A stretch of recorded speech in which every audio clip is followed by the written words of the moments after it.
Happy Halloween. Ha. Anyway, I'm gonna try to do this again. Second attempt, and hopefully my dogs can be semi-quiet. If someone walks or car is slowing down, they'll bark and bark and bark.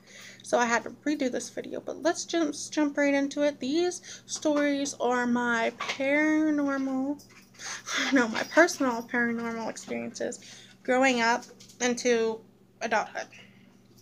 And I figured this is going to be a good video because, well, it's Halloween. So, you're going to see me on my glory because I just got out of the shower. Anyway, oh, tap dancing over there. Sorry, I'm probably going to get distracted by these dogs trying to keep them calm at some points. Anyway, so let's get into it. Story number 1. In these stories, I really can't remember the exact age I was. So it's whatever, but I just can't. I remember the experiences and I remember what happened in them, but I don't remember my ages. I just know I was young. So, I was in my house at the time. These dogs. Anyway, I love them, but they drive me crazy sometimes. But no, I was in my house at the time. And this was when I was still into Barbies and all that kind of stuff. You want in again? Really? Hold on. She gets cold easily, so she's just like, oh, look, want to say hi? Want to say hi? Oh, no, you want up too? I can't hold both of you. Can't hold both of you. Okay, I love you too. Get out of there. Get out of there. Anyway, so, I was in my... Oh my gosh. These videos are not edited, by the way, because I'm not very... I don't know. I don't want to say good. I'm getting a little bit better. But at the same time, I don't want to... I want them to be raw and brutal. I don't want to have to edit them, if that makes sense. I know I went off topic there, and this dog keeps... Presley, this is my shirt. Thank you very much. Anyway, I was in my room playing Barbies, and I heard everyone was downstairs. Or no, everyone was outside. I don't know what they were doing. They were just hanging out, I guess. I don't know. I heard my doorknob rattle. You can see her here. She's like shaking. So I heard my doorknob like rattle. You know how when... Yeah, anyway. And it didn't faze me at first. I'm like, whatever. So I ignored it and just continued playing with my toys. Presley? Stop it, please. So, just continued, and then I heard it again. And this time I kind of just looked. And I'm like thinking, what the heck? And my floor was carpeted. But you know how like when you step on floors and they squeak or creak or whatever? Well, after the rattling, a few seconds later I heard footsteps approaching me. No one else was in the room besides me, and they were getting closer and closer. So as a kid, where do you go when you think you're being protected? Oh, that's my phone. I'll check it later. But where do you go when you think it's gonna, wherever you think it's gonna, oh my god. Get yourself together. So anyway, as a kid, you think hiding under the covers, it's gonna protect you from everything. I don't know. But, so I went under the covers and I hid.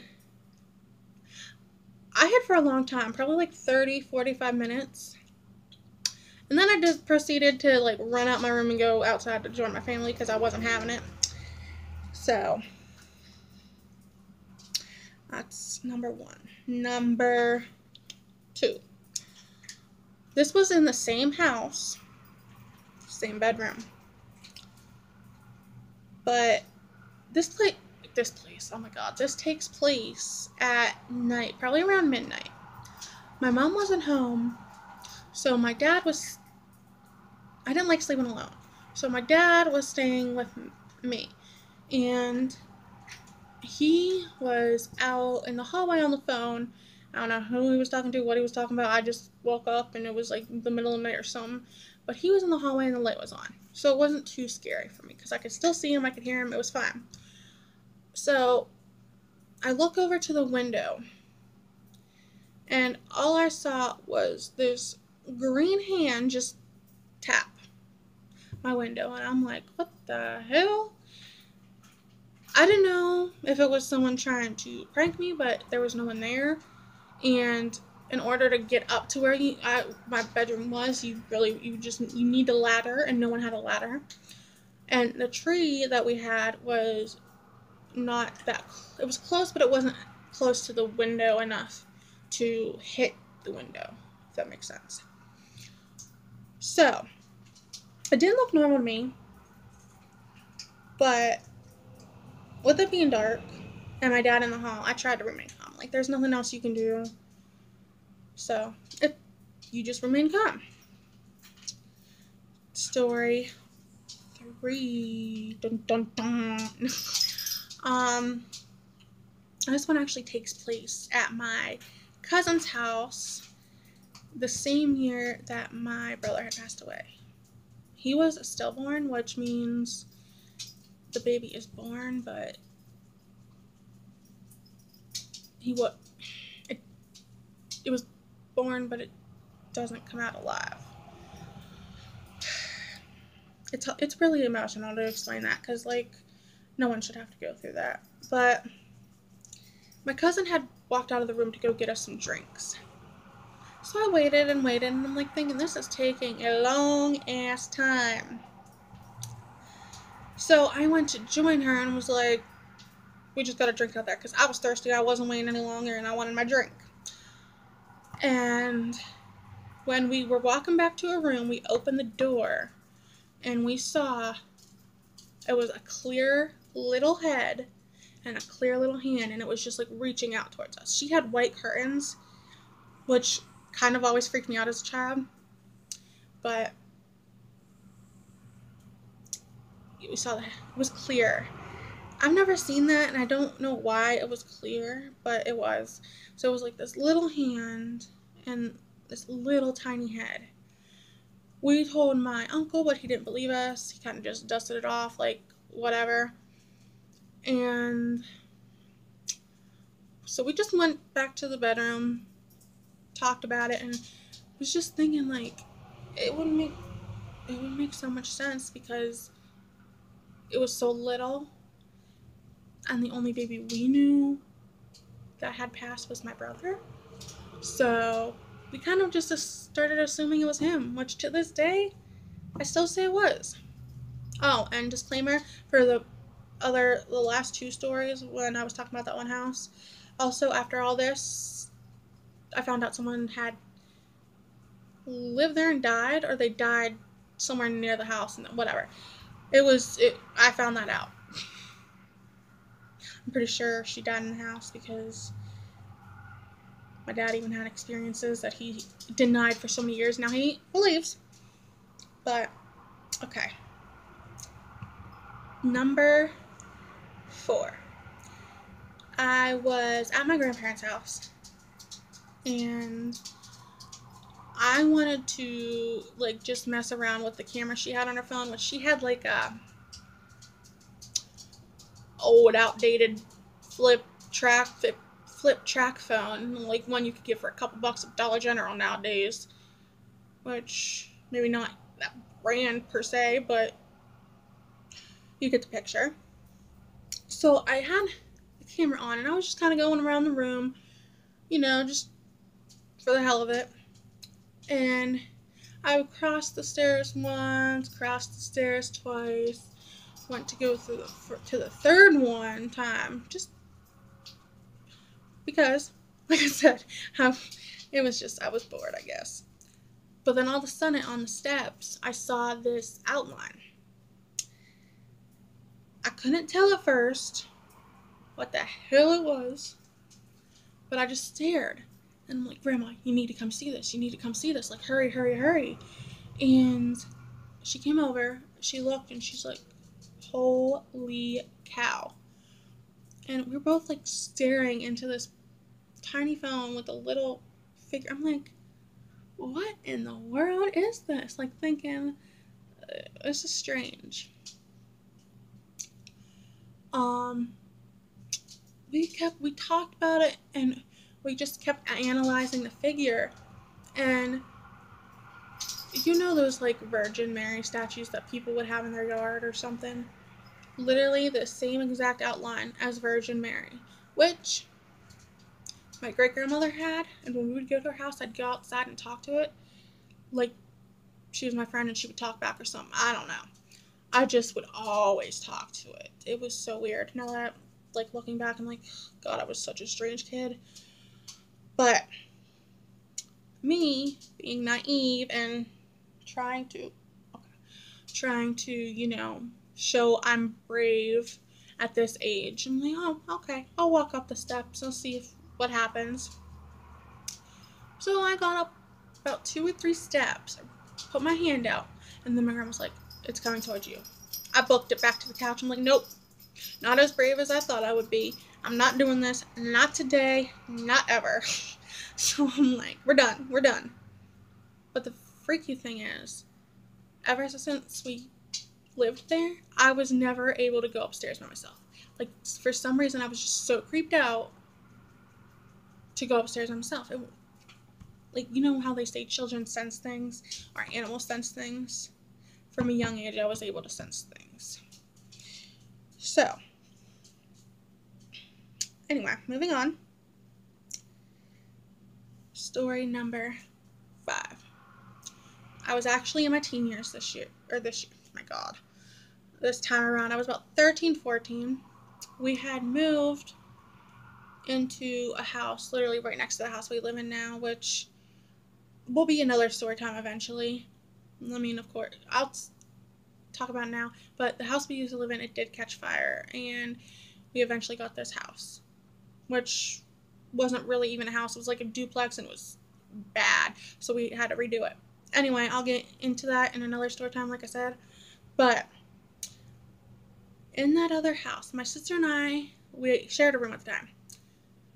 So we had like this big room, and we had like a small back room, which I called the storage room because there were shelves and everything. And I'm like, I just put everything back there. And I remember after a few months of living there, every night I would hear like footsteps or certain noises, and I'm like thinking, geez, not this place too. Because like every single place growing up has had some activity, and I'm thinking, what if I'm being followed or something? Like, you never know. But so I had a friend that lived next door, and she actually introduced me to ghost adventures, and it helped me a lot, realizing that certain spirits, they don't mean any harm, and others might, but not all. And these ones, they didn't do any harm. It just seemed like they were minding their own business. And I said, okay, I'll deal with it. I'll learn to live with it. Won't be scared. They're just, as long as they don't bother me, we'll be good. So, I've actually ended up becoming obsessed with the show, which I still am to this day. And I still watch this show, like, religiously. Like, I will watch 3 to 5 episodes per day. The last few weeks, anyway. Because I don't know, it's just... See, I'm the kind of girl that will sit here and watch Ghost Adventures, but then, at the same time, I'm going to work on Christmas presents. You get the best of both worlds here in Hannah Montana words. Or in the words of Hannah Montana, whatever.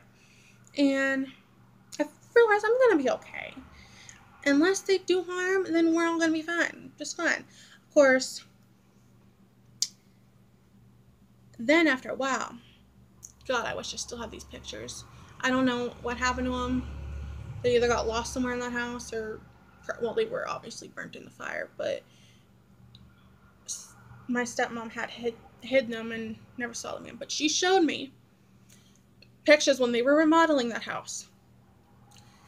And in one of the pictures, there was, it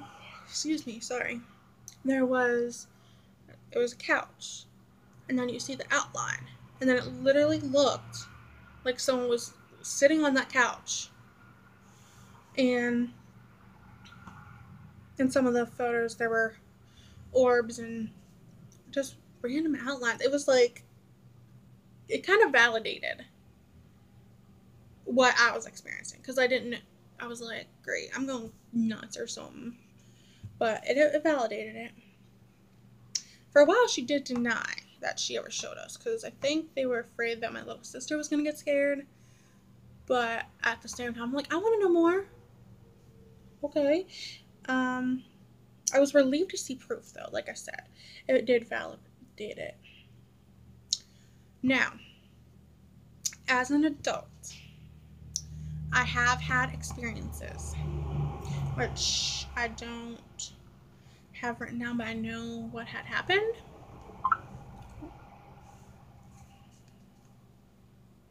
Okay. Anyway, I was actually in this house. My room is like upstairs. I think there's the bathroom, and I think right up this way is my room, I think.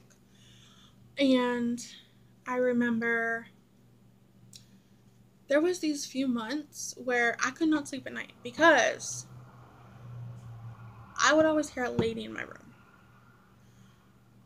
And I just was like thinking, I'm like, oh, it's my stepmom talking to her in her sleep, or my sister, but my stepmom doesn't talk in her sleep, and my sister's door is shut and cannot hear her whatsoever unless she's screaming. So I'm like, oh, okay, lovely, that's fine. But it wasn't fine because this voice had kept me up all night, every single night. I was not getting enough sleep. I was tired. I was kind of tired of it. Not trying to say it in a bad way, but I was just like, what the hell? And then I'm like thinking, maybe it's all in my head. One night, I was on Skype with my best friend at the time. And, which, if you see this, you know who you are. Shout out to you. I still love you no matter what. But I went to the bathroom. And then I came back, and she's like, were you just talking? And I'm like, no, I was in the bathroom, the door shut. You wouldn't even, if I was talking, you wouldn't even be able to hear me. She's like, well, there was a woman talking. Well, stepmom's sleeping, sister's sleeping. Doors are closed. And I'm like, okay, well, that just validates more. And then I told him, like, because every freaking night, this voice I hear has kept me up. And I'm so tired during the day. Like, I'm getting sleep deprived or whatever because of this. Eventually, I was just like, okay, you know what? You're not doing any harm. I don't think you are going to. And I'm okay with you in this house, but I would love to be able to sleep at night. So, with that being said, could you maybe just hang out downstairs for the night? Like every night. I wanted to sleep, and I asked her nicely. After that, I started being able to sleep at night again, and it was perfectly fine. But she would knock on doors, and my stepmom and I heard it both times. And I even got told that when it was just her and my dad here, one day, they heard something upstairs, like footsteps, like someone walking, and my dad, I guess, asked, like, is there someone upstairs? And she's like, no one's here but us. So there's that. And when we first moved in and my cousins lived with us at the time, they said the first night they were here, they heard, like, opera music. Now, I do want to disclaim that we do live next to a highway, so you probably are going to hear cars back and forth, which suck. But they claim to hear opera music, and I'm like, oh, come on. I actually recently found out that years and years ago, there was a person who was extremely racist. There was a African American girl that lived here. I think. I'm sorry if that. I don't know what I've been told. And she was, I guess she was like in an interracial, somewhere in that relationship. And this guy did not like it whatsoever because he was extremely racist, did not believe in it. Well, I found out a couple months back, over the summer, over like probably June-ish, I found out that this guy walked up to the guy's house, burnt crosses on his property, then he came down and burnt crosses in our backyard. Like, I'm not like religious, but this past year I have been getting into more of the spiritual side, and people ask me like, why do you believe in ghosts if you don't believe in God? It's just like, because I've had experiences with the paranormal. I haven't had experiences, if that makes sense, but I don't talk about religion, and I won't on my channel because I do not want to like offend anybody, or you believe what you believe. This is all I'm gonna ever say about it. But hearing that someone actually came down and burnt crosses on our property, I'm thinking like, evil is among us. But at the same time, it's like, no, it's not, because we've never been harmed.